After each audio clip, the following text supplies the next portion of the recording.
YouTube, what's up? Welcome back to my garage.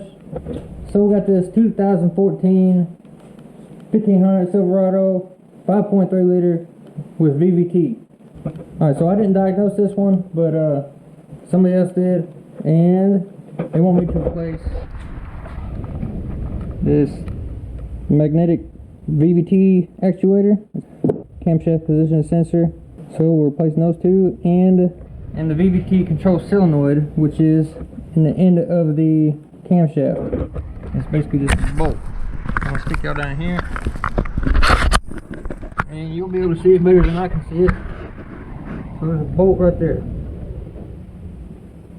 that we also have to get out, and I think it's Loctited in. So I'm still working on that. But the cam position sensor's right here. It's got one 10mm bolt right around here somewhere. I can't see it. I know y'all can. And you just kind of bend this little metal bracket out of the way, pull that sensor out. See, you got three. They're Torx bits. So you got three Torx screws, like so, that hold this guy on. So you need to make sure, and when you put this Torx bit in there, it's seated all the way up in there, or you'll strip this thing out, and then you're really going to have a fun time getting it out. So stick it in there, and give this a couple taps with a little small hammer. Make sure it's seated all the way. We're going to get that little bolt out of there. And the only other video I've seen of this, the dude took the water pump off, showing you that you can get to this stuff without taking the water pump off.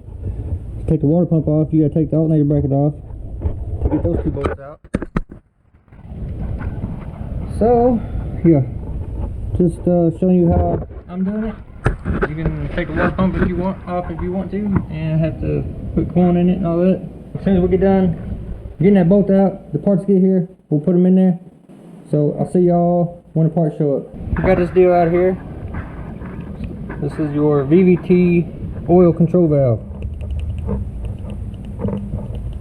Seems good to me. It's not sticky. It's not full of gunk or nothing. So how I ended up getting this out of here, I had a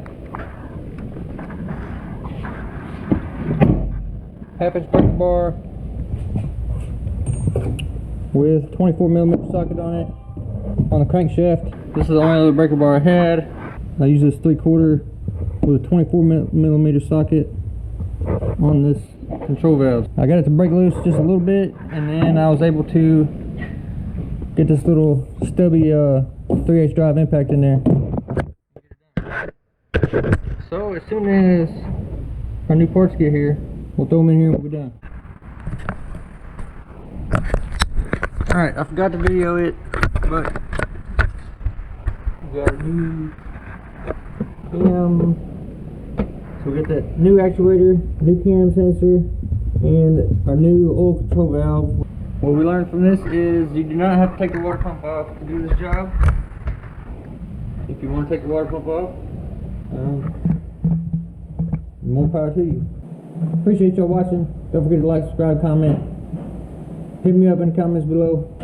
We'll see y'all in the next video.